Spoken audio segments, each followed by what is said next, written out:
મારી કારકિર્દીની શરૂઆતમાં એ જરાક ઓડિયન્સને જણાવો તમે 10,000 રૂપિયા માટે હતી અને મારી સાથે એને આ રીતનું ફ્રોડ કરી નાખ્યું.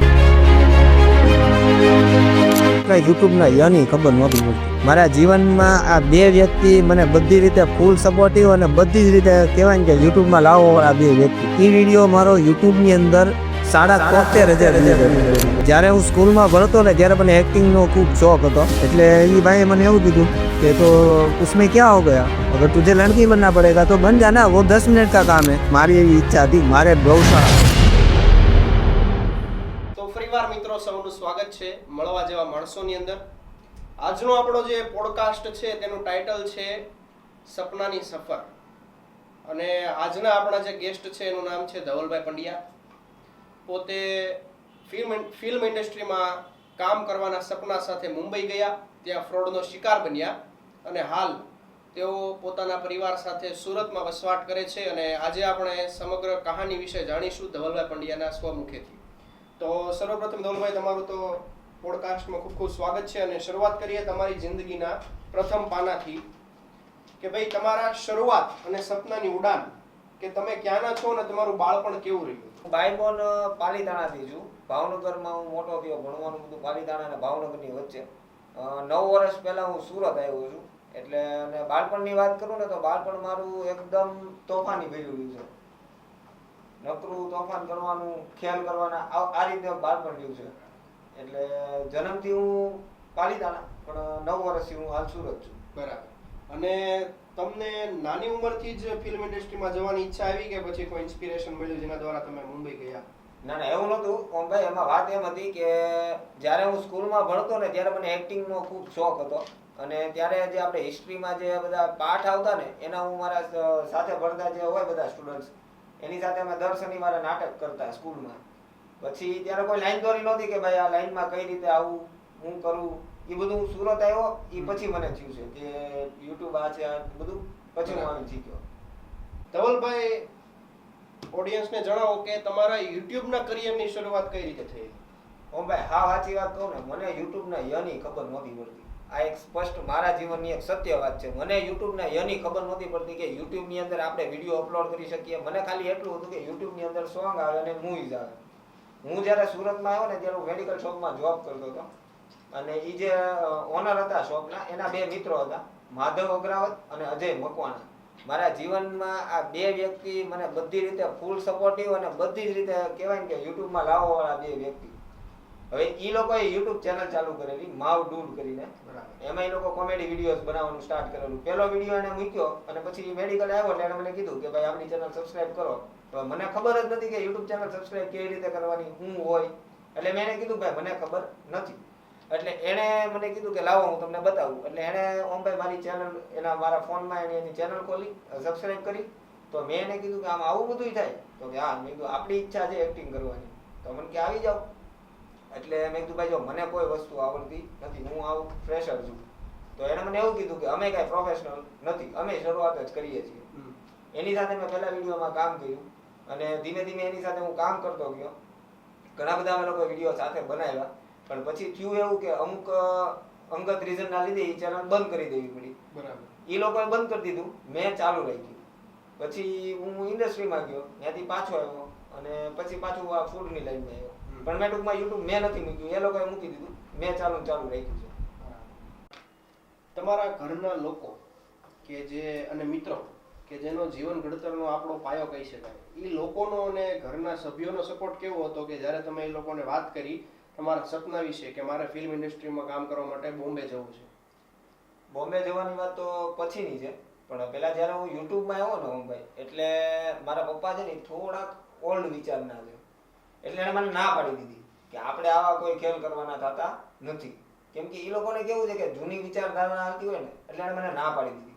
હવે ના પાડીને એટલે મારો એવો છે કે મને કોઈ વસ્તુમાં કોઈ ના પાડે ને, ખાસ કરીને મારા ફેમિલીમાંથી, એટલે આપણે કાઠિયાવાડીમાં કહેવાય હોગ્યું મોઢું કરીને બેસી જાઓ. એટલે હું આવી રીતે ઘરે ઉદાસ થઈને બેસી ગયો. મોટો ભાઈ આવ્યો, મને કે ભાઈ શું થયું, કેમ આટલું બધું? મેં કીધું ભાઈ મારે યુટ્યુબમાં કામ કરવું છે, એક્ટિંગ કરવી છે, પપ્પા ના પાડે છે. એટલે મને એ વખતે મારા મોટા ભાઈ, સૌથી મોટો સપોર્ટ મારા ભાઈનો છે. મારા મોટા ભાઈ મને એવું કીધું કે તમતાર તું કર, પપ્પાને હું કહી દઈશ. મેં તું પાક્કું? મને કે આ પાક્કું, હું પપ્પાને કહી દઈશ, તું તમ તાર ઉપાધિ કરી, તું કર, તારી ઈચ્છા છે ને તો કર. પછી બપોરે અમે જમવા બેઠા હતા એટલે એને મારા પપ્પાને વાત કરી. મારા પપ્પાએ એવું કીધું કે ભાઈ એવું બધું આપણે સારું ન લાગે એમ. મારો ભાઈ કે એને શોખ છે, એને કરવું છે, તમે કરવા દો, બરાબર છે. એટલે પછી મારા પપ્પા કે કાંઈ વાંધો નહીં, તો કર. પછી યુટ્યુબમાં હું આવ્યો. યુટ્યુબની અંદર હું તમને આ વાંચું કહું ને તો મારા મિત્રો સર્કલની અંદર બહુ બધાનો મને સપોર્ટ મળ્યો છે. ખાસ વાત તો ભાઈ અજય અને માધવ, આ બે વ્યક્તિ મારા જીવનની અંદર એમ કહેવાય ને કે ગેમ ચેન્જર સાબિત થયા છે મારા માટે. બાકી બીજા ઘણા બધા એવા મિત્રો છે કે જેનો મને ફૂલ સપોર્ટ પહેલાંય હતો, અત્યારે છે. અમુક મિત્રો એવા હતા કે જેને મારું મનોબળ તોડવાનો પ્રયત્ન કર્યો, અને એ લગભગ હરેકને ખ્યાલ જ હોય કે તમે જ્યારે કાંઈ નવું કરવાનું પ્રયત્ન કરો ને એટલે બીજા લોકો તમારા જેવું ન કરી શકે ને એટલે તોડવાની ટ્રાય કરે. કેવું કરે કે તમારી સામે તમે જે બોલતા હોય એ કરીને બતાવે કે આવી આવું તું તો આવી રીતે બોલે છે, પણ ખરેખર ઈ પોતે પાછો પોતાનો ફોટો ન પાડતા હોય, પોતે કેમેરાને ફેસ ન કરતા હોય, પણ તમારી એ વસ્તુ કરે કે ભાઈ તમારું કઈ રીતે તૂટે એટલે તમે એમાંથી નીકળી જાઓ બહાર.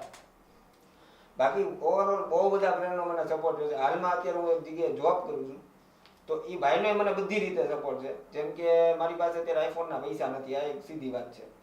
તો શૂટ માટે હું જાઉં છું તો એ ભાઈનો હું આઈફોન યુઝ કરું છું, જતીન પોકિયા એનું નામ છે. અને શૂટ કરીને આવું એટલે એની જ મેકબુકમાં હું એડિટિંગ કરું છું. બરાબર. એટલે ફેમિલી અને ફ્રેન્ડ બધાનો મને બહુ સારો એવો સપોર્ટ છે. એઝ અ એક્ટર તરીકે તે અને પછી એઝ અ ફૂડ બ્લોગરમાં આવ્યો ત્યારે તે. અહીંયાથી મુંબઈ ગયા, તમે તમારી કારકિર્દીની શરૂઆત કરી, તો કહેવાય કે મુંબઈ એટલે કે એક ડ્રીમ સિટી, સપનોનું શહેર. તમે તમારું સપનું પૂરું કરવા મુંબઈ ગયા ત્યારે તમે ફિલ્મ ઇન્ડસ્ટ્રીમાં કામ કરવાનું સપનું લઈને ગયા હતા. ઘણા બધા એક્ટરોને તમે મળ્યા હશો, તો કોઈ એવો એક્ટર કે ફિલ્મનું કોઈ એવો નિર્માતા કે જેને તમે મળ્યા અને જેના દ્વારા તમને કઈ પ્રેરણા મળી હોય એવો કોઈ પ્રસંગ ખરો? એમાં એવું છે ઓમભાઈ કે એક બહુ જાણીતી સિરિયલો છે બધી, એમાં કામ કર્યું છે પંકજ મિશ્રા એનું નામ છે. અમે યુટ્યુબના થ્રફ હું એને મળ્યો હતો. પછી હું મુંબઈ ગયો. સુરતના એક સારા એવા યુટ્યુબર હતા, એને એક ઓડિશન બહાર પાડ્યું હતું કે છોકરા અને છોકરી બંનેનું કેરેક્ટર કરી શકે એવાની આપણે જરૂર છે. એટલે આપણી છે ને કાઠિયાવાડી માનસિકતા કે ભાઈ હું છોકરી નહીં બની, આ એક સીધી વાત. એટલે મેં એ હિસાબથી ભાઈને ફોન કર્યો કે ભાઈ આ રીતનું એક ઓડિશન બહાર આવ્યું છે અને એમાં એવું કહે છે કે ભાઈ છોકરો અને છોકરી બંને કેરેક્ટર કરી શકે એવાની આપણે જરૂર છે. એટલે એ ભાઈએ મને એવું કીધું कि तो उसमें क्या हो गया, अगर तुझे लड़की बनना पड़ेगा तो बन जाना, वो 10 मिनट का काम है. उसका मतलब ये तो नहीं है कि तेरा जेंडर पूरी तरीके से चेंज हो जाएगा. सिर्फ 10 मिनट के लिए तू लड़की है, फिर तो तू जो है वही है. એટલે બસ ઈ ભાઈ તરફથી હું ખાસો ઇમ્પ્રેસ થયો છું કે પંકજ મિશ્રા જે પોતે હાર્ડવર્ક કરે છે અને લગભગ બહુ બધી સિરિયલમાં એને કામ કર્યું છે, બહુ બધા શોર્ટ્સ મૂવીમાં કામ કર્યું છે. એટલે મુંબઈમાં તો જો હું કહું ને તો ઇન્ડસ્ટ્રીમાં ગયા પછીની પણ યુટ્યુબમાંથી જ હું એ ભાઈ પાસેથી ઇન્સ્પાયર થયો છું કે ભાઈ આ વ્યક્તિમાંથી આપણને કંઈક શીખવા જેવું મળ્યું છે. મિત્રો, ધવલભાઈ આપણને અત્યાર સુધી જે કંઈ પણ વાત કરી તે હતી લગભગ મોટા ભાગની વાત તેમણે પોતાના નેટિવમાં રહેલી અથવા તો પોતાના બાળપણ વિશેની અને કારકિર્દીની શરૂઆતના સમયની વાત કરી. ધવલભાઈ, હવે તમારો આગળનો સમય જ્યારે મુંબઈમાં પસાર થતો હતો અને આગળ તમારી સાથે તમે કીધું એ પ્રમાણે કે ફ્રોડ થયું મારી કારકિર્દીની શરૂઆતમાં, એ જરાક ઓડિયન્સને જણાવો તમે. તો એમાં એવું છે ભાઈ કે મારો એક મિત્ર હતો, એ મુંબઈની અંદર કાસ્ટિંગ ડાયરેક્ટર હતો. એટલે એણે મને એવું કીધું કે તું આવ મુંબઈ આ મારી સાથે, હું તને અહીંયા એક સેટઅપ કરાવી દઈશ. અને જે લોકો ઇન્ડસ્ટ્રીને જાણે છે, જે લોકોને ઇન્ડસ્ટ્રી વિશે ખબર છે, એને ખ્યાલ છે કે કોઈ પણ સેટઅપ ઉપર જવું હોય તમારે તો એના માટે તમારી પાસે ત્યાંનું એસોસિએશનનું કાર્ડ હોવું જોઈએ. પછી એઝ અ કાસ્ટિંગ ડાયરેક્ટર તમે જાઓ છો કે એઝ અ એક્ટર તરીકે જાઓ છો કે એઝ અ ડાયરેક્ટર પ્રોડ્યુસર, તમારી પાસે એનું કાસ્ટિંગનું કાર્ડ હોવું જોઈએ એસોસિએશનનું. એટલે એ કાર્ડ કઢાવવા માટે મેં એ ભાઈને 5000 રૂપિયા આપેલા. પછી જ્યારે હું મુંબઈ ગયો, મેં ઓડિશન દીધા, સિરિયલમાં એક સારી એવી સિરિયલમાં હું સિલેક્ટ પણ થઈ ગયો હતો. એક દિવસનું મારું પેમેન્ટ હતું 10000 રૂપિયા. સોમવારથી શુક્રવાર સુધી કામ કરવાનું, શનિ રવિ મારે રજા હોય. પ્લસ હું જે જગ્યાએ રહેતો હોય ત્યાંથી શૂટિંગ પ્લેસ સુધીની મને કેબ ફેસિલિટી કંપની પ્રોવાઈડ કરતી હતી. પણ થયું એવું કે હું ત્યાં 15 દિવસ એવું રોકાણો, બધું કમ્પ્લીટ કર્યું, ત્યાંથી સુરત આવ્યો કેમ કે ત્યારે હું એક જોબ કરતો હતો. જોબમાં રિઝાઇન કરવા માટે જોબમાં મેં રિઝાઇન કરી દીધી. મુંબઈની અંદર ફ્લેટ ભાડે રાખી લીધો અને એન્ડ મુમેન્ટ ઉપર મને એવું કહેવામાં આવ્યું કે તને પ્રોડક્શન હાઉસે ના પાડી છે. અને પ્રોડક્શન હાઉસને એવું કહેવામાં આવ્યું કે ભાઈ ધવલ પંડ્યાએ ના પાડી છે. એટલે અમને બંનેને ખાલી 10,000 રૂપિયા માટેથી 5,000 મેં એના એસોસિએશન કાર્ડના આપ્યા હતા અને 5,000 રૂપિયા એને મને એવું કીધું હતું કે સિલેક્ટ કર્યો છે એના માટે આપણે એમને દેવા પડશે. એટલે ટોટલ 10,000 રૂપિયા મેં એને આપ્યા હતા. એ 10,000 રૂપિયા માટેથી અને મારી સાથે એને આ રીતનું ફ્રોડ કરી નાખ્યું. પછી હું આવી ગયો સુરત. આ તો વાત થઈ મિત્રો ફ્રોડની. પણ ધવલભાઈ, જ્યારે તમે અહીંયાથી મુંબઈ ગયા ત્યારે તમને કશો ખ્યાલ નહોતો કે મારી સાથે ફ્રોડ થશે કે આવું થશે? તો તમે મુંબઈ ગયા એ સમયે તમારા મગજમાં કહેવાય ને કે મનમાં એક એક્સાઇટમેન્ટ હોય કે મારા સપના પૂરા થશે, એનાથી આટલી ઇન્કમ આવશે તો મારા પરિવારનું ભરણ પોષણ કાંઈ પણ. તમારા મગજમાં શું ચાલતું હતું કે મારા સપના પૂરા થશે, નહીં થાય, થશે તો શું થશે? કેવી કઈ એક્સાઇટમેન્ટ હતી કે શું હતું એમ? એક્સાઇટમેન્ટની વાત કરું ને હું ભાઈ, તો મારા એમ કહેવાય અંદર એક કોઈ પણ સામાન્ય વ્યક્તિ હોય કે જેને આટલી મોટી ઓપોર્ચ્યુનિટી મળતી હોય ને ભાઈ, એટલે સીધી વાત છે કે માણસ પહેલા પોતાના પરિવારનું વિચારે કે ભાઈ હું ત્યાં જાઉં છું, હું ત્યાં સખત મહેનત કરીશ, કામ કરીશ અને સારું એવું પૈસા કમાઈશ તો હું મારી ફેમિલીને અત્યારે જે લેવલ પર છે એના કરતાં 2 લેવલ 3 લેવલ આગળ લઈ જઈશ. અને ખાસ વાત તો એ કે મારી એવી પર્સનલી એવી ઈચ્છા હતી અને હજુ હાલમાં છે કે જો હું સફળ એક્ટર બન્યો હોત ને તો એ પૈસામાંથી હું એક નાનકડી એવી ગૌશાળા કરે.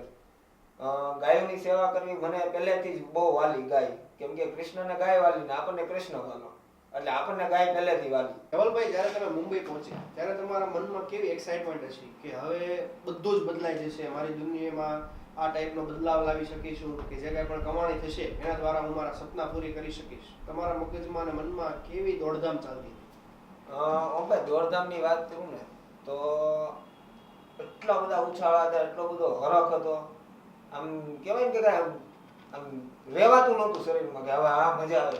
મજા એટલે આવે છે કે મુંબઈ જઈશ તો સારું કમાઈશ તો મારી ફેમિલીને કંઈક સારું જીવન આપી શકીશ. તો એ 2-3 સપના એવા હતા કે મારા પપ્પાને મારે ફેરવવા છે, મારા મમ્મીને ફેરવવા છે મારા પૈસે. મારા જીવનની એવી ઈચ્છા હતી કે હું ક્યાંયથી નીકળું તો કોઈ એમ ન કહે કે જો ઓલા ભાઈનો દીકરો જાય, પણ મારા પપ્પા ક્યાંયથી નીકળે ને તો એમ કહેવા જોઈએ કે જો ધવલના પપ્પા જાય. અને હજુ હાલમાં મારી ઈચ્છા એ જ છે અને જીવનભર હું જીવીશ ત્યાં સુધી આ ઈચ્છા તો હું પૂરી કરીશ જ. મારે મારા પપ્પાને પ્રાઉડ ફીલ કરાવવું છે. બસ આ આટલું હું મુંબઈ ગયો હતો અને આ રીતનું ત્યારે પણ આગળ જતા જે મારી સાથે ઘટના બની અને એના કારણે મારું જે ગૌશાળાનું સપનું હતું એ સપનું જ રહી ગયું. પણ આગળ જોઈએ હવે મહાદેવની જેવી દયા કંઈક થશે તો પાછું એ કરશું સપનું પૂરું. જી ધવલભાઈ, જ્યારે તમારી સાથે ફ્રોડની ઘટના બની ત્યારે તમારા મનમાં સૌથી પહેલો વિચાર શું આવ્યો કે ભાઈ ઘરેથી ના હતી અને પરાણે હતું અને છતાંય હું બોમ્બે આવ્યો છું અને મારી સાથે આવું ફ્રોડ થયું, મારી સાથે આવી દગાબાજી થઈ, તો તમારા મગજમાં સૌથી પહેલો વિચાર શું આવ્યો? સૌથી પહેલો વિચાર છે ને ઓમભાઈ મને એ આવ્યો હતો કે આ સમયમાં છે ને આપણું કોઈ મિત્ર જ નથી. આ સ્પષ્ટ વાત. બીજો સવાલ કે ભાઈ મારા ફેમિલીને હું અગેન જઈ અને મેં આ કર્યું ચાલુ ને હું મુંબઈ આવ્યો ને આ બધું થઈ ગયું, એ વિચાર મને આવ્યો હતો કે ભાઈ હવે હું મારા ઘરે હું મોઢું બતાવીશ કે હું મહેનત કરી હતી મેં, બરાબર છે. હું ઘરે આવ્યો, કહેવાય ને મારા પગ ભારે થઈ ગયા હતા ઘરે આવવા માટે. એ ખાલી વ્યથા મને એકને જ ખબર છે હું ઘરે કેવી રીતે આવ્યો મુંબઈથી. પણ હું ઘરે આવ્યો, મેં મારા પપ્પાને વાત કરી, મારા ભાઈને વાત કરી, તો મારા પપ્પા ને મારા ભાઈએ બે મને એવું કીધું કે તું તો તારી સાચી મહેનતથી જ ગયો હતો, તારો ઇન્ટેન્શન કોઈ ખરાબ નહોતો, બરાબર છે. તો જે થયું એ થયું, જાગ્યા ત્યાંથી હવા, બરાબર છે. આપણે અત્યારે ગુજરાતી ઇન્ડસ્ટ્રીમાં રહ્યો ત્યારે પણ મારા ભાઈએ અને મારા પપ્પાએ મને સપોર્ટ જ કર્યો હતો અને હાલમાં પણ મારા ભાઈનો અને મારા પપ્પાનો બધી રીતે મને સપોર્ટ છે. ઇવન અમારા બે ભાઈની વચ્ચે ઘણી વખત ઝઘડા થતા હોય છે. ઝઘડામાં એવું થાય કે હું સાંભળું નહીં એને હાલે નહીં, આ વસ્તુ એવી છે. એનું કહેવાનું એમ કે તું સામું બોલમાં કે સામો જવાબ દે. મારું એવું છે ભાઈ હું નથી સાંભળી શકતો, આ સીધી વાત. એટલે અમારા બે ભાઈ વચ્ચે ઝઘડા બહુ થાય, પણ અમારા બે ભાઈની વચ્ચે કોઈ ત્રીજો ન આવવો જોઈએ. બહારનો કોઈ વ્યક્તિ આવીને મારા ભાઈને કોઈ કઈ એક શબ્દ કહે તો મારીથી નહીં સાંભળે, મને કોઈ એક શબ્દ કહે તો મારા ભાઈથી નહીં સાંભળે. અંદરો અંદર અમે બે ઝઘડીએ પણ અંદરો અંદર એકબીજાને સપોર્ટ અમે બધી રીતે કરીએ છીએ. અને ખાસ મારા ભાઈનો હું કહું ને તો બધી રીતે એઝ અ યુટ્યુબરમાં તે, એઝ અ ફૂડ બ્લોગરમાં તે, કે પછી એઝ અ એક્ટર તરીકે પણ મારા મોટા ભાઈનો સપોર્ટ મને બધી જ રીતે રહ્યો છે. મુંબઈ તમારી સાથે જે ઘટના બની એમાંથી તમે કયો બોધપાઠ લીધો? મુંબઈ જે મારી યાર ઘટના બની ને એ વસ્તુમાં મેં એક જ વસ્તુ શીખ્યો છું કે કોઈ દિવસ કોઈની ઉપર ઇન્ડિપેન્ડન્ટ નહીં રહેવાનું, બરાબર. પોતાના દમ ઉપર આવો. એવું નથી કે મુંબઈમાં તો સેટઅપ હું બીજી વખત ગયો હોત તો ન થાય, પણ પછી મને મુંબઈ જવાની ઈચ્છા નહોતી રહી અને મારે સુરતમાં રહીને જ કંઈક કરવું હતું. અને જે કરવું તે આપણા બાવડા ઉપર જ કરવાનું થાય છે. એટલે બધાને હું તો એક જ વસ્તુ કહું કે ભાઈ કોઈ દિવસ કોઈની ઉપર ઇન્ડિપેન્ડન્ટ નહીં રહેવાનું, કે આ વ્યક્તિ નહીં આવે તો આપણું કામ અટકશે, કે આ ભાઈ નહીં હોય તો આપણું કામ અટકશે. બધાના કામ છે, કોઈની વગર દુનિયા અટકતી જ નથી. સાહેબ મિત્રો, મુંબઈએ ધવલભાઈનું સપનું તોડ્યું, પણ સુરત કહેવાય ને કે લગભગ બધા ભારતના બધા રાજ્યના લોકો સુરતમાં વસે અને દરેક લોકો એક સપનું લઈને આવતા હોય સુરત. ધવલભાઈ, તો મુંબઈથી તમે સુરત આવ્યા ત્યારબાદ તમે અત્યારે જે ફૂડ બ્લોગિંગનું કામ કરો છો, તો તમને ફૂડ બ્લોગિંગ કરવાનો વિચાર કઈ રીતે આવે? ફૂડ બ્લોગિંગની વાત કરું ને ભાઈ, તો હું વિચારતો હતો કે મારે યુટ્યુબની અંદર કંઈક કરવું છે, કંઈક અલગ કરવું છે. એમાં મારો એક નાનપણનો મિત્ર હતો, એનો મને મેસેજ આવ્યો કે ભાઈ આપણે યુટ્યુબમાં કંઈક અલગ કરવું છે એમ. તો મેં કીધું શું કરવું છે? તો કે ફૂડની લાઈનમાં આપણે કંઈક કરીએ એમ. એટલે હું સીધો અહીંયાથી મારા ઘરેથી એને હીરાબાગ મળવા ગયો. ત્યાં ઊભા મેં વિચાર્યું કે આપણે શું કરશું? તો એણે કીધું ફૂડ બ્લોગિંગ. એટલે ઊભા 10 મિનિટની અંદર મેં નામ વિચાર્યું, food for Surti. Food for Surti મેં નામ વિચાર્યું અને ડાયરેક્ટ અમે વિચાર્યું એવું કે આપણે કંઈક સારું કરી રહ્યા છીએ, કંઈક ડિફરન્ટ કરી રહ્યા છીએ, તો પહેલો વિડીયો આપણે ભગવાનથી જ કરીએ. એટલે સીધો જ વિડીયો અમે નાખ્યો કર્મનાથ મહાદેવનો. ત્યાં ઊભા નક્કી કર્યું, ફટાફટ કર્મનાથ ગયા, ત્યાંનો બ્લોગ બનાવ્યો અને કર્મનાથ મહાદેવનો બ્લોગ નાખ્યો અને ત્યાંથી અમારી ફૂડ બ્લોગિંગની શરૂઆત થઈ. એટલે કોઈ એવું સ્પેશિયલ ઇન્ટેન્શન નહોતો કે આપણે ફૂડની લાઈનમાં જ આવશું કે XYZ, પણ કંઈક કરવું. અને આ મિત્રએ મને કીધું કે આપણે કંઈક કરીએ ફૂડમાં, અને બસ એ રીતે હું ફૂડની લાઈનમાં આગળ આવ્યો. તો ધવલભાઈ, નાનપણના મિત્ર સાથે મળી અને યુટ્યુબ ચેનલ જ શરૂ કરવી એવી પ્રેરણા તમને કઈ રીતે મળી? પહેલી વાત તો એ ભાઈ કે યુટ્યુબ ચેનલ જ શરૂ કરવી એનું કારણ એ છે કે હું જ્યારે મુંબઈથી રિટર્ન આવ્યો ને, એટલે કરવું હતું તો યુટ્યુબમાં જ કરવું હતું, કેમ કે મેં સ્ટાર્ટિંગ યુટ્યુબથી જ કર્યું હતું. બરાબર. અને પણ કંઈક હું કરવું એ ખબર નહોતી પડતી. તો મેં આગળ કીધું કે ભાઈ મારા નાનપણનો મિત્રનો મેસેજ આવ્યો, હું મળવા ગયો, ત્યાં મેં નક્કી કર્યું. પણ અમે બંને નાનપણના મિત્રો હતા ને, એટલે એકબીજા ઉપર વિશ્વાસ કર્યો. ફરીથી મેં વિશ્વાસ કર્યો. એક વખત ઓલરેડી મારો વિશ્વાસ તૂટ્યો હતો, છતાં મેં બીજી વખત વિશ્વાસ કર્યો. કેમ કે આપણા નાનપણનો મિત્ર છે. બરાબર. અને અમે બંને છે ને એક ભાઈની જેમ જ રહ્યા છીએ અને હાલમાં અમે બે ભાઈની જેમ જ રહીએ છીએ.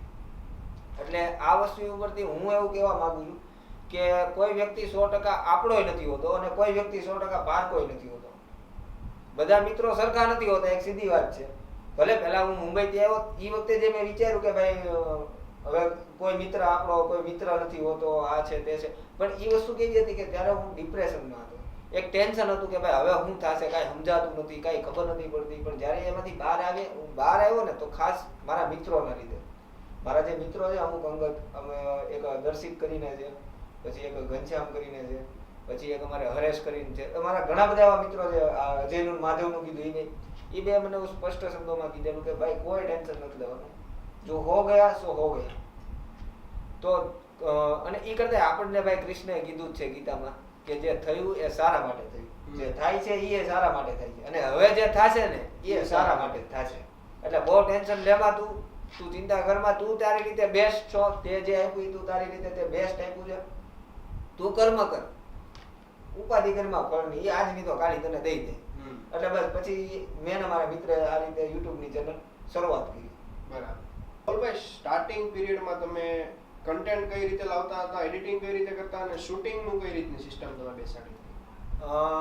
સ્ટાર્ટિંગની વાત કરું ને તો સીધી વાત છે કે ભાઈ તમે હજુ માર્કેટની અંદર નવા છો, લોકો તમને ઓળખતા નથી, તો ડાયરેક્ટલી તમે કોઈ જગ્યાએ જાશો કે ભાઈ મારે આ રીતે વિડીયો બનાવવો છે, કોઈ તમને પરમિશન નહીં આપે, લગભગ નહીં આપે. બરાબર છે. જે ટાઈમમાં અમે લોકો આવ્યા ત્યારની વાત છે, પણ હવે લોકો મેચ્યોર થવા માંડ્યા છે કે ભાઈ સોશિયલ મીડિયા નવું છે, ભલે એ માણસ નવો છે, આજે નહીં તો કાલે એ ગ્રો કરે છે. તો આજે તમે ગમે ત્યાં જાશો કે ભાઈ અમારે શૂટ કરવું છે, તો લોકો ના નથી પાડતા. પણ જ્યારે અમે આવ્યા આજથી 2-2.5 વર્ષ પહેલાની વાત છે, ત્યારે લોકો ઝડપથી હા નહોતા પાડતા. તો સ્ટાર્ટિંગમાં અમે એવું કરતા કે કોઈ મિત્ર હોય, એની રેસ્ટોરન્ટ હોય, તો ત્યાં અમે શૂટિંગ કરવા માટે જતા અને એને કહીએ કે ભાઈ તારા મિત્ર સર્કલમાં હોય તો એને કહે. એટલે પહેલા અમે અંદર ઓળખાણમાં શૂટિંગ કરતા. અને એડિટિંગનું એવું હતું કે એડિટિંગ હું નહોતો કરતો, એડિટિંગ મારો પાર્ટનર જે મારો મિત્ર હતો એ જ કરતો હતો, અને હું ખાલી એન્કરિંગ જ કરતો. એવું કહેવાય ને કે મારામાં છે ને પહેલાથી બોલવાની કળા છે. હું જાહેરમાં બોલી શકું છું. કેમ કે હું સ્કૂલ ટાઈમમાં વક્તૃત્વ સ્પર્ધામાં ને એમાં મેં બહુ પાર્ટિસિપેટ કર્યું છે. એટલે હું જાહેરમાં બોલવાનું મને ફાવે છે. તો અમુક જગ્યાએ એવું હોય કે ક્રાઉડ હોય, રેસ્ટોરન્ટમાં જે ક્રાઉડ હોય અને લોકો આમ ઘૂરી ઘૂરીને તમારી સામે જોતા હોય, પણ હું ત્યાં બોલી શકું છું. એટલે હું એન્કરિંગ કરતો, એ ભાઈ અમારે શૂટિંગ કરતો અને એડિટિંગ કન્ટેન્ટ બધું ઈ જ કરતો, થંબનેલ સાથે બધું જ ઈ કરતો. એટલે એ રીતે અમે કરતા ને હું ખાલી એન્કરિંગ કરતો. બરાબર. ધવલભાઈ, એવું તે શું થયું કે તમારી અને તમારા નાનપણના મિત્રની વચ્ચે મતભેદ આવ્યા અને તમે અલગ થઈ ગયા? એમાં એવું હતું ભાઈ કે ક્યારેક હું શૂટમાં જઈ શકતો હતો, ક્યારેક નહોતો જઈ શકતો.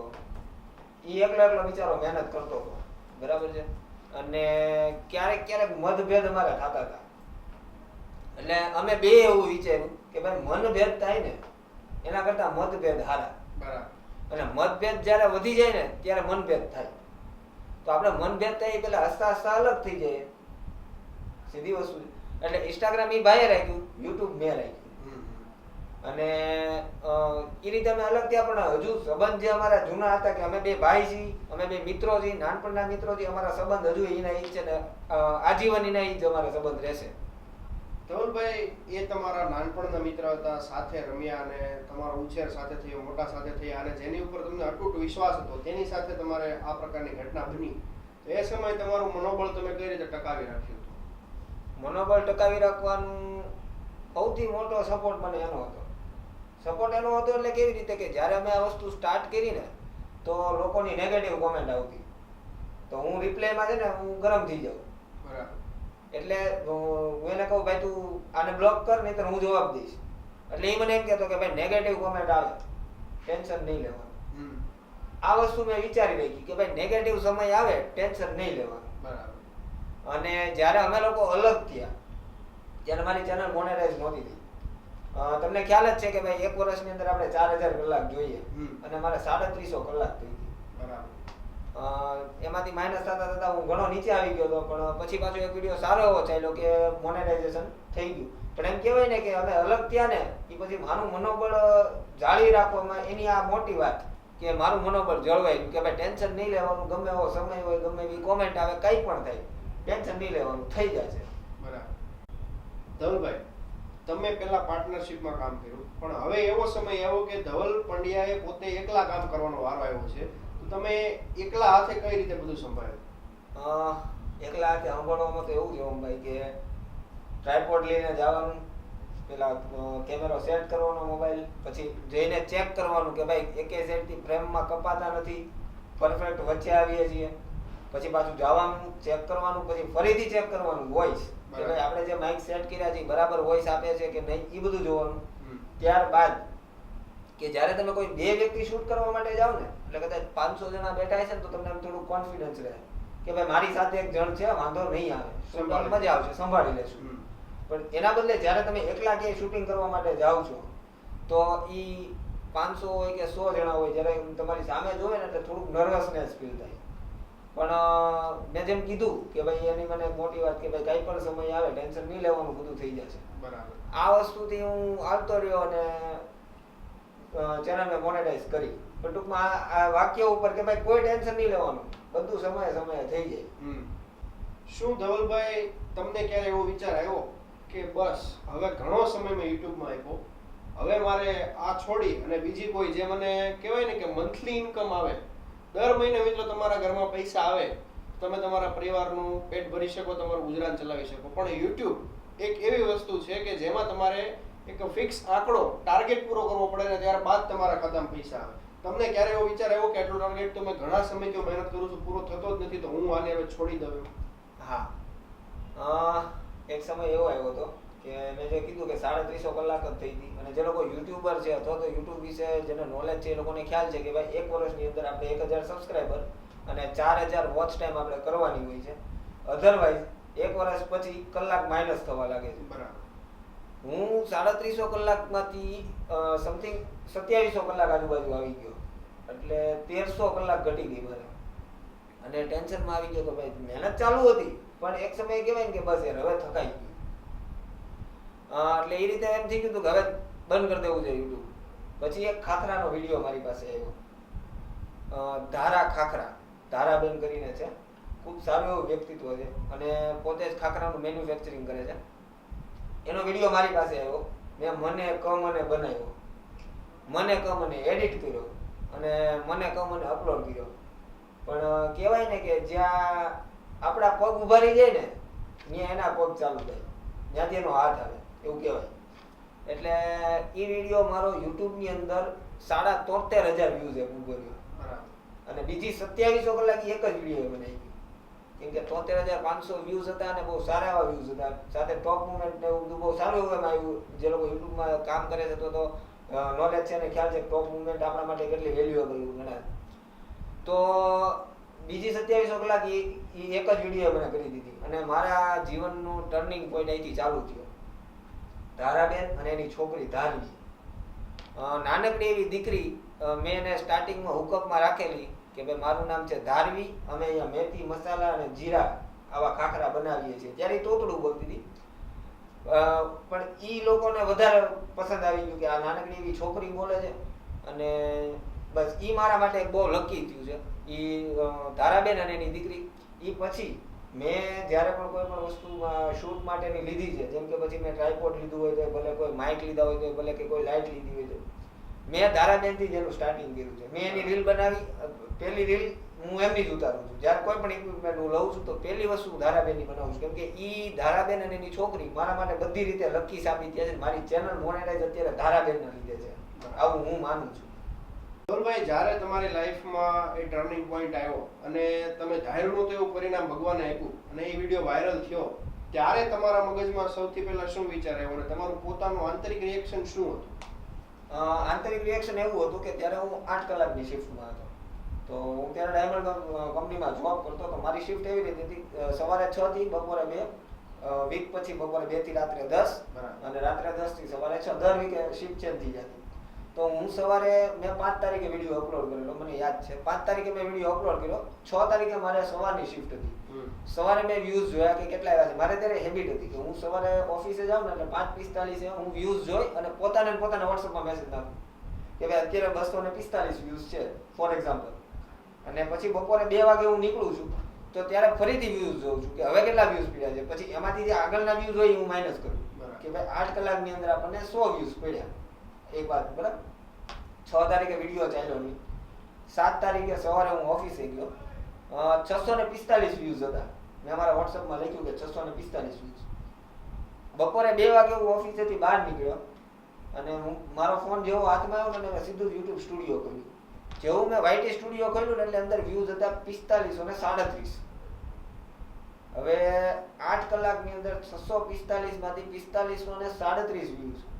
પેલા મને વિશ્વાસ જ નહોતો કે ભાઈ આટલા બધા વ્યૂઝ. તો પેલા મેં મારા વોટ્સએપની અંદર મેસેજમાં આપણે ડિટેલ ચેક કરીએ ને, એ ચેક કરી કે ભાઈ આજનો જ મેં મેસેજ સવારમાં હું નાખતા ભૂલી નતો ગયો ને, ચેક કર્યું ઓકે જ હતું. ઉપર ટુડેનો મેસેજ તોય મને વિશ્વાસ નહોતો. મેં યુટ્યુબ સ્ટુડિયો અપડેટ કર્યો કે ભાઈ કઈ ગ્લિચ નથી ને. હા, અપડેટ કર્યો પછી 4537 વ્યૂઝ બોલે. પછી મને વિશ્વાસ બેસી ગયો કે નહીં બરાબર જ વ્યૂ છે. પછી મેં બીજાના ફોનમાંથી યુટ્યુબ ઓપન કર્યું, વિડીયો ઓપન કર્યો અને એમાં જોયું તો 4.5K બતાવતા હતા. મેં કીધું ચાલો બરાબર 4500 વ્યૂઝ આવ્યા જ છે. અને પછી વિડીયો એટલો આવ્યો આમ ભાઈ કે રિફ્રેશ મારું 100 વ્યૂ પ્લસ થાય, રિફ્રેશ મારું 50 વ્યૂ પ્લસ થાય, 200 વ્યૂ પ્લસ થાય. એટલે લગભગ એ પછી મેં 10 થી 15 દિવસ સુધી કોઈ વિડીયો નહોતો નાખ્યો. કેમ કે એ વિડીયો જ્યાં સુધી હાલતો હતો ત્યાં સુધી મેં કોઈ બીજો વિડીયો ન નાખ્યો, કેમ કે એનું રીચ સારું એવું હતું. અને બસ એ જ રીતે વ્યૂ આગળ કરતા 73,000 જ્યારે પહોંચ્યો ને, તો જ્યારે 50,000 એ વ્યૂ પહોંચ્યા ને વિડીયોની, એટલે એક અંદર હરખ જાગી ગયો કે હવે તો લડી જ લેવું છે. કાંઈક પણ થાય હવે લડી લેવાનું થાય જ છે. એમ ટેન્શન લેવાનું હવે નથી થતું. કેમ કે એને હાથ લાંબો કર્યો છે ને તો આપણે આંગળી લાંબી કરી દઈશું, એ આંગળી આપણી ઝાલી લેશે. આપણે હાથ લાંબો કરવાની જરૂર નથી. કેમ કે એમ કહેવાય કે ભાઈ ભગવાન જ્યારે હાથ લાંબો કરે ને એટલે પછી બહુ રાહ ન જોવાય, આંગળી લાંબી કરી દેવાય, ભાઈ ઝાલીને તમને ઉપરથી પુગાડી દઈએ. પણ પછી હું આ રીતે વિડીયો બનાવતો ગયો અને એ એક વિડીયોના લીધે આખું મારું જે કહેવાય ને ચેન્જ થઈ ગયું કે નહોતી ઈચ્છા રહી, નથી કરવું નહીં, હવે તો કરવું જ છે. તો ધવલભાઈ, હાલ તમે કન્ટેન્ટ કઈ રીતે તમારો પ્લાનિંગ કરો છો? હાલ કન્ટેન્ટમાં એવું કરું છું કે કોઈ સારી રેસ્ટોરન્ટ હોય અથવા તો એવું મને લાગે કે મારે અહીંયા શૂટ કરવું છે તો ક્યારેક હું ફિઝિકલી પોતે જાઉં છું અથવા તો ક્યારેક એમનો નંબર લઈ અને એમનો કોન્ટેક્ટ કરું છું કે ભાઈ મને તમારું ફૂડ સારું લાગ્યું છે. અને મારું એવું છે કે હું લગભગ શૂટ કરવા જાઉં ને એ પહેલા 1 કે 2 વખત હું ત્યાં ટેસ્ટ કરું. મોસ્ટલી રેસ્ટોરન્ટની અંદર એવું બન્યું છે કે હું પહેલા ત્યાં ટેસ્ટ કરી આવ્યો હોઉં છું. એ લોકોને ખબર નથી હોતી કે ભાઈ અહીંયા આવીને ટેસ્ટ કરીને ગયા છે. સપોઝ કે ધ ડી પીઝા આપણે સમજી લઈએ તુલસીની રેસ્ટોરન્ટની ઉપર ત્યાંનું મેં શૂટ કર્યું હતું. તો ત્યાં હું જ્યારે શૂટ કરવા ગયો ને એને પહેલાં ઓલરેડી હું 5 થી 6 વખત તો હું ત્યાં જમી આવ્યો હતો. અને પછી મને એવું લાગ્યું નહીં બરાબર છે. પછી મેં એનો કોન્ટેક્ટ કર્યો કે ભાઈ મારે તમારે ત્યાં શૂટ કરવા માટે આવવું છે અને હું ત્યાં બસ શૂટ કરવા માટે ગયો. એટલે હું હરેક જગ્યાએ આવી રીતે પ્લાનિંગ કરતો હોઉં છું. ક્યાં તો હું ફિઝિકલી જાઉં છું યા તો હું ફોન દ્વારા એને કોન્ટેક્ટ કરું કે ભાઈ તમે સારું ફૂડ બનાવો છો મેં તમારા વિશે ઘણી બધી જગ્યાએ સાંભળ્યું છે અને મારે તમારો વિડીયો બનાવવો છે જો તમને કોઈ ઇશ્યુ ન હોય તો. જો એ લોકો એવું કહે કે આવી જાઓ અને લગભગ 99% મને આજ સુધી કોઈ દિવસ ના નથી પાડી. મોસ્ટ વેલકમ છે એવું જ કહે જેને હું જાઉં છું ત્યારે અને પછી શૂટ કરી આવું છું. ધવલભાઈ તમે એકલા હાથે બધું મેનેજ કર્યું. પહેલા તમે ફિલ્મ ઇન્ડસ્ટ્રીમાં હતા ત્યાં પ્રોપર ટીમ હોય છે કે ફોટોગ્રાફીની અને પ્રોડક્શનની અને અહીંયા તમારે એકલા હાથે શૂટ કરવાનું હોય છે તો તમને કઈ રીતે તકલીફ પડે છે? શૂટ કરવામાં તકલીફ જે મેં આગળ કીધું કે ભાઈ પહેલા મોબાઈલ સેટ કરવાનો માઇક સેટ કરવાના બધું જોવાનું અને ઘણી વખત એવું થાય કે તબિયત ખરાબ હોય તો પણ કામ કરવાનું. હવે હું એક્ઝામ્પલ આપું કે 7મા મહિનામાં મને મેલેરિયા થયો અને પ્લેટલેટ મારી 73,000 થઈ ગઈ. અને ત્યારે મારી પાસે કોઈ કેમેરો પકડે એવું હતું નહીં. મારો મોટો ભાઈ હતો મેં એને પૂછ્યું કે તારે આવવું છે મારી યારે તો કે હા હું આવીશ. મારો ભાઈ આવ્યો સિરિયસલી હું કહું ને હું ભાઈ મારાથી ઊભું નહોતું રહેવાતું. હું ઊભા આમ જ કરતો હમણાં પડી જઈશ પણ તોય મેં આખું શૂટિંગ પતાવ્યું અને શૂટિંગ પતાવ્યું એટલે હું આમ બેઠો હતો મારો ભાઈ મેં ટેસ્ટ રિવ્યુ લઈ લીધો હતો મારો ભાઈ ટેસ્ટ કરતો હતો કેવું છે ને હું આમ શાંતિથી બેઠો હતો. એટલે એ જે રેસ્ટોરન્ટના ઓનર હતા ને એ આવ્યા મને કે લે ભાઈ ખાવ તો ખરી તમે. મેં કીધું ભાઈ મારે નથી ખબર. મને કહે કેમ? મેં કીધું મને મેલેરિયા છે. મને કહે કેટલા પ્લેટલેટ છે? મેં કીધું 73,000. મને કીધું 73,000 અહીંયા કામ કરવા આટલું એવું હતું ઘરે આરામ કર ભાઈ મને કે. મેં કીધું આરામ તો પછી થઈ જશે પણ કામ આપણે પહેલા. એટલે કહેવાનો મતલબ એવું નથી કે આપણે કઈ બહુ પોતાની જાતને એવું બતાવીએ કે મારી તબિયત ખરાબ હતી કે હું કામ કરીએ એવું આમ તેમ. આપણે હવે બધું શોખ કરવાનો શોખ નથી પણ કહેવાનો મતલબ કે ભાઈ કામ કરવું છે તો પૂરી ડેડિકેશનથી કરવાનું નહીતર કરવાનું જ નહીં. બીમાર છીએ તો ભલે એ 2 દિવસ 3 દિવસ આપણને થોડું રેસ્ટ કરી લેવો પડે એ જ પણ કામ પૂરું કરી નાખવાનું. તમારા અત્યાર સુધીનું જે કરિયર યુટ્યુબ અને ઇન્સ્ટાગ્રામમાં અને તમે લગભગ વરાછા અને આ સાઈડ કામરેજ સાઈડના લગભગ મોસ્ટ ઓફ તમે લારી કે પછી તમે કોઈ પણ રેસ્ટોરન્ટ લઈ લો લગભગ બધું કવર કરી લીધું છે.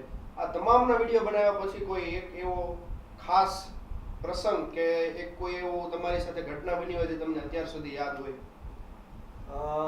એવી તો હજુ સુધી કોઈ બહુ મોટી ઘટના નથી બની પણ જે મેં કીધું હતું કે ધારા ખાખરાવાળી એ એક સૌથી વધારે મોટી ટર્નિંગ પોઈન્ટ હતો મારો. અને બીજી વસ્તુ કે એક સારી એવી રેસ્ટોરન્ટ છે જે આપણે કામરેજ રોડ ઉપર આવેલી છે લિટલ વેનિશ. તો એ રેસ્ટોરન્ટની સામે હું મારા સબસ્ક્રાઇબર કે મારા ઇન્સ્ટાગ્રામના ફોલોવર્સ કાંઈ જ નથી.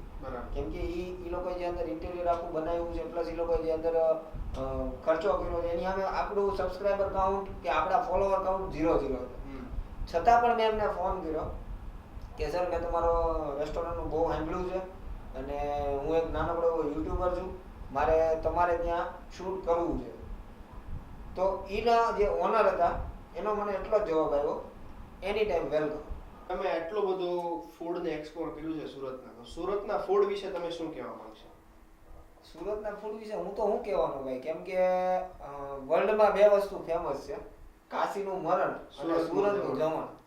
એટલે સુરતનું જમણ આપણે નહોતા ત્યારે બેસ્ટ હતું આપણે છીએ તોય બેસ્ટ છે અને કદાચ આપણે નહીં હોઈએ ને તોય બેસ્ટ જ રહેશે. કદાચ કોઈ બ્લોગર ને એમ હોય ને કે ભાઈ હું છું ને હું સુરતના બેસ્ટ ફૂડ એક્સપ્લોર કરું છું તો એ વાત ખોટી છે. હા તમે લોકો સુધી પહોંચાડો છો નો ડાઉટ પણ તમારા થકી ફૂડ બેસ્ટ છે તો એ વાત ખોટી છે ભાઈ. બરાબર. ફૂડ સુરતનું ઓલરેડી બેસ્ટ જ હતું અને ખાસ કરીને જે સુરતી લોકો છે પ્રોપર આપણને સુરતી મને તો ભાઈ બહુ પર્સનલી મને બહુ ગમે કેમ કે મારા ઘણા મિત્રો સુરતી છે અને એ લોકોનું બિહેવ પ્લસ એ લોકોનું જે ફૂડ પર્સનલી મને એનું ફૂડ વધારે મજા આવે સુરતી લોકોનું. બાકી જે તમે કીધું કે સુરતનું ફૂડ, તો ભાઈ સુરતનું ફૂડ ઓલવેઝ બેસ્ટ હતું. કાલે તે, આજે તે અને આવતીકાલે પણ સુરતના ફૂડની વાત ન થાય. અત્યારે તમે આ લેવલ ઉપર કામ કરો છો, પણ આગામી તમારું વિઝન શું છે? આગામી વિઝન આપણું એવું છે કે હું કંઈક એવું લોકોને બતાવવા માંગુ છું, એવું ફૂડ કે જે ખરેખરમાં બેસ્ટ છે. પછી એવું ન થાય કે ન્યા ગયા ને પૈસા પડી ગયા. ઘણી વખત એવું થાય છે કે મારી પોતાની એક્સપિરિયન્સ એવો છે કે આ બતાવે કે ભાઈ અનલિમિટેડ ફૂડ, આવું ફૂડ, તેવું ફૂડ, કે ભાઈ બુફે સિસ્ટમ છે અને કોઈ જાતની ગળદી નથી, તમે આવીને આરામથી જમી શકો. પણ ત્યાં જઈએ તો ટેસ્ટ એકદમ વાહિયાત હોય, ખરાબ ક્વોલિટીનું જમવાનું હોય, અને છતાં જે ફૂડ બ્લોગર છે તેને 400 કે ફોલોવર છે, 5 લાખ ફોલોવર છે, અને એ લોકો એડવર્ટાઇઝ કરવામાં શરમાતા નથી. એમાં તો કેવું છે કે જે 4 લાખ ફોલોવર હોય, 5 લાખ ફોલોવર હોય, એ પૈસા માટે ગયા હોય. બરાબર, આ સ્પષ્ટ વાત છે. અને આ માર્કેટની અંદરની કોઈ પણ માર્કેટની અંદર તમે જાઓ, લોકો પૈસા માટે બધું જ કરે છે. બરાબર છે. હું મારું જ એક એક્ઝામ્પલ આપું. અમે લોકો એક જગ્યાએ શૂટ માટે ગયા, અને જગ્યાનું નામ નહીં દઉં, પણ એ ભાઈએ વટથી મને એવું કીધું જ્યારે બધું શૂટ ચાલુ થતું હતું કે આપણા જેવી પાઉંભાજી તમને આખા સુરતમાં ન મળે. એ ભાઈનું પાઉંભાજીનું હતું. એટલે મને એવું લાગ્યું કે ચાલો ભાઈ કંઈક સારું કરતા હોય છે, નવું બનાવતા હોય છે, અલગ કંઈક સિસ્ટમ હોય છે બનાવવાની, કંઈક મેથડ. તો એમાં કેવું હોય કે અલગ અલગ માણસની અલગ અલગ સિસ્ટમ હોય બનાવવાની, મેકિંગ પ્રોસેસ. તો મને એવું લાગ્યું કે આ ભાઈની કંઈક પ્રોસેસ અલગ હોય છે. જ્યારે ભાઈનું ફૂડ હાથમાં આવ્યું, પાઉંભાજી, મેં ટેસ્ટ કરી, પેલું બટકું મોઢા નાખ્યું ને મેં ભાઈને ચોખવટ કરીને કીધું, ભાઈ સાચી વાત, તમારા જેવી પાઉંભાજી આખા સુરતમાં ક્યાંય ન મળે. આટલી બકવાસ પાઉંભાજી મેં ક્યાંય નથી ખાધી ભાઈ. અને એટલી હદે ગરમ મસાલો હતો કે પેલા બટકે છે ને કાયદેસર ગળામાં ગળવા ગયું. અને મેં એનો વિડીયો નહોતો બનાવ્યો, મેં ના પાડી દીધી, હું તમારો વિડીયો નહીં બનાવું. મને કે કેમ, તમે ટેસ્ટ કરો. એને ટેસ્ટ કરી કે ગરમ મસાલો વધારે છે. કે ગરમ મસાલામાં તમે સમજી લો કે કદાચ MDS નો વાપરતા હોય કે XYZ કોઈ પણ કંપનીનો વાપરતા હોય, થોડોક વધી ગયો તો મરચું વધી ગયું. મેં કીધું ભાઈ જો, પેલી વસ્તુ એ કે હું ગાળું સાંભળવાનો જરીકે શોખીન નથી. કોમેન્ટની અંદર હું ગાળું સાંભળવાનો શોખીન નથી ભાઈ. બરાબર છે. અને તમે મેં કીધું ફૂડ સારું કરો, સારું બનાવો, પછી હું આવીશ. પણ આ વિડીયો હું નહીં બનાવી શકું. હું લોકોને ખોટા ગેરમાર્ગે દોરવાનું આપણું કામ નથી, મને નહીં ભાવે. બરાબર.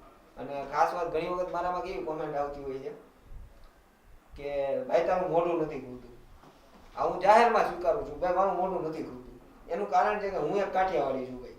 અને કાઠિયાવાડીઓમાં શું છે, સંગત ફેરના કારણે વ્યસન થઈ જાય. મને માવાનું વ્યસન હતું, એના કારણે મારું મોઢું ખુલતું બંધ થઈ ગયું. આવી કોમેન્ટ મને આવે છે ને, ત્યારે હું ઘણી વખત કેવું થાય, તમને તમારું મિરર બતાવે ને તમારી ભૂલ, તો ઘણા લોકો ગુસ્સે થઈ જાય, ભાઈ તારે ક્યાંય વહીવટ કરવાનો છે. પણ આપણે સીધી રીતે ભાઈ સત્ય છે ને એને કીધું છે, ખોટું તો એને કીધું નથી. હું એના કોમેન્ટમાં એવો જ જવાબ આપું કે ભાઈ સત્ય તમે મારા મોઢા ઉપર કીધું, બધું તમારો આભાર. પણ હું પેલા માવા ખાતો હતો ને એના કારણે મારું મોઢું નથી ખુલતું. હાલમાં અત્યારે હું કોઈ ટોબેકો પ્રોડક્ટ યુઝ નથી કરતો, કોઈ ટોબેકો પ્રોડક્ટ હું નથી વાપરતો. તો હવે પછીના સમયમાં બની શકે કે હું મારું મોઢું ધીમે ધીમે પાછું ખુલવા લાગે. પ્રેક્ટિસ એની ચાલુ જ છે. પણ આ રીતની ઘણી વખત મને કોમેન્ટ આવે છે, એનાથી આપણને કોઈ ઇસ્યુ નથી. કેમ કે એને જે લાગ્યું છે, એક વસ્તુ સમજી લો કે કોઈ માણસ તમારામાં કોમેન્ટ કરે છે, નેગેટિવ કરે કે પોઝિટિવ કરે, ક્યારે કરે છે કે જ્યારે એને તમારામાં બધી રીતે ધ્યાન દીધું છે, તમારા વિડીયોમાં બધું જોયું છે, કે ઇવન એ માણસને એ પણ ખબર પડી ગઈ છે કે આ ભાઈનું મોઢું નથી ખુલતું. બાકી એક વસ્તુ સમજી લો કે આપણે કોઈનો વિડીયો જોતા હોય તો આપણું ધ્યાન જ ન હોય કે ભાઈનું મોઢું ખુલે છે કે નથી ખુલતું, કે ભાઈ શું કરે છે, કેવી રીતે ખાય છે, એ આપણે નથી જોતા. ફૂડ વિડીયો છે તો ફૂડ એને કેવું લાગ્યું છે, ફૂડનો ટેસ્ટ કેવો છે, એના હિસાબથી ખાટું છે, તીખું છે, ગળ્યું છે, આપણે એ જ જોઈએ. પણ એ વ્યક્તિએ મારા વિડીયોમાં આટલું ફોકસ કર્યું છે તો મારે એને પ્રેમથી જવાબ દેવો એ મારી જવાબદારી બને. બરાબર. અને યુટ્યુબ ફેમિલી હોય કે સોશિયલ મીડિયા હોય કે કોઈ પણ હોય, જ્યારે તમે કોઈ વસ્તુમાંથી કંઈક તમારા શોખ માટે કે તમે પૈસા કમાવા માટે આવો છો, તો વ્યુઅર એ તમારા ભગવાન છે, તમારા સબસ્ક્રાઈબર એ તમારા ભગવાન છે, તમારા ફોલોવર એ તમારા ભગવાન છે. તો ભગવાનની સાથે તોછડાઈથી વર્તન કરવા કરતા સીધી રીતે જવાબ દેવો વધારે યોગ્ય લાગે મને.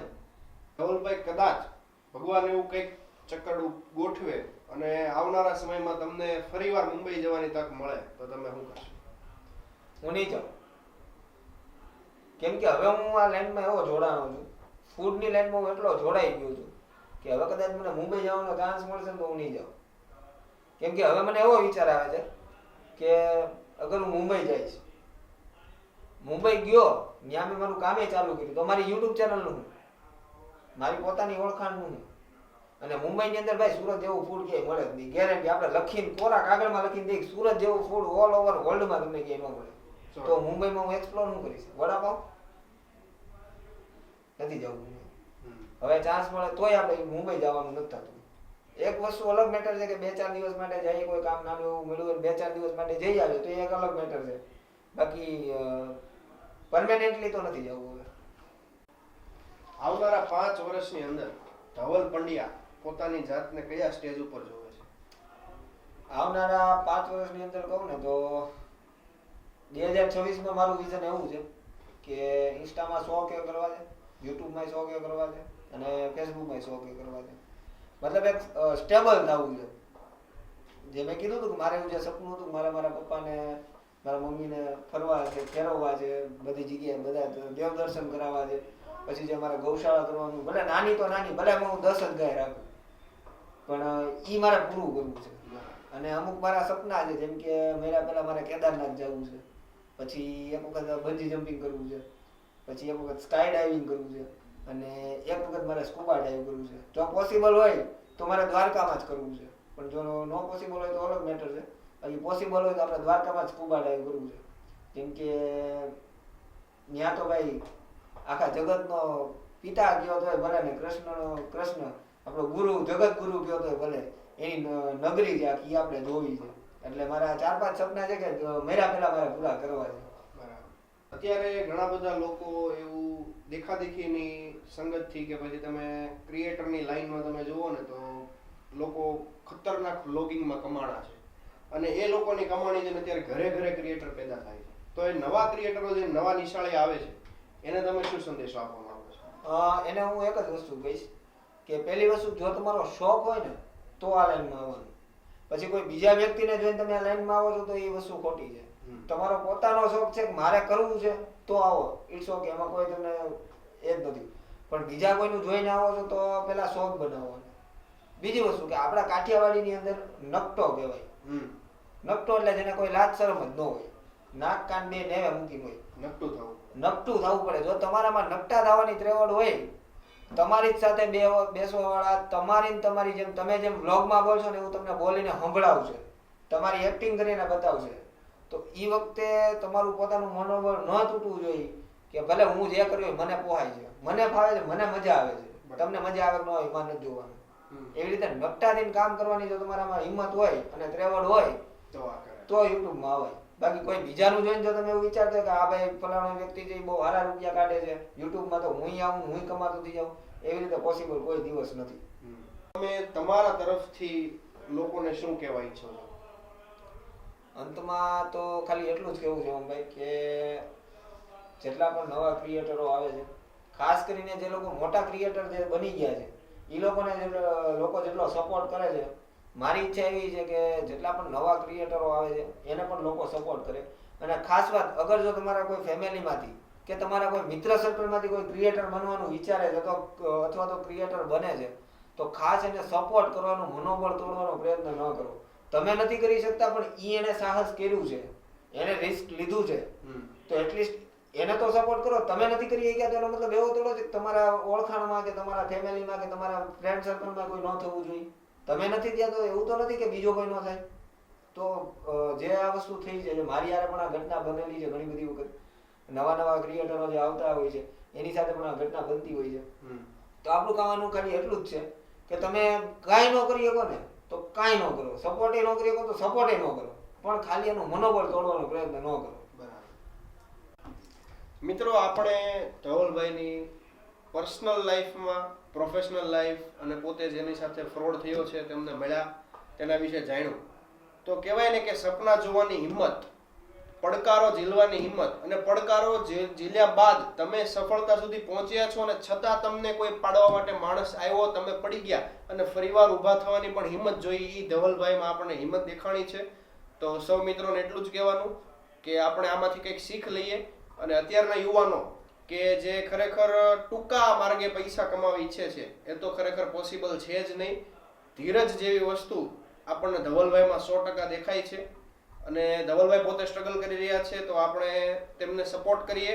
તેમના ચેનલની લિંક અને ઇન્સ્ટાગ્રામમાં ફોલો કરી દેજો. ચેનલની લિંક અને ઇન્સ્ટાગ્રામ પેજની બંનેની લિંક હું તમને ડિસ્ક્રિપ્શનમાં આપી દેવાનો છું. તો આ પોડકાસ્ટ જોવા માટે તમારો સૌનો ખૂબ ખૂબ આભાર. તમારા જે પોતાના પ્રતિસાદ છે, પ્રામાણિક પ્રતિસાદ, અમારામાં કંઈ સુધારા વધારા જેવું લાગતું હોય તમને કમેન્ટ કરીને જરૂરથી જણાવી દેજો અને તમારા લાગતા વળગતા મિત્રોને જરૂરથી વિડીયો શેર કરી દેજો.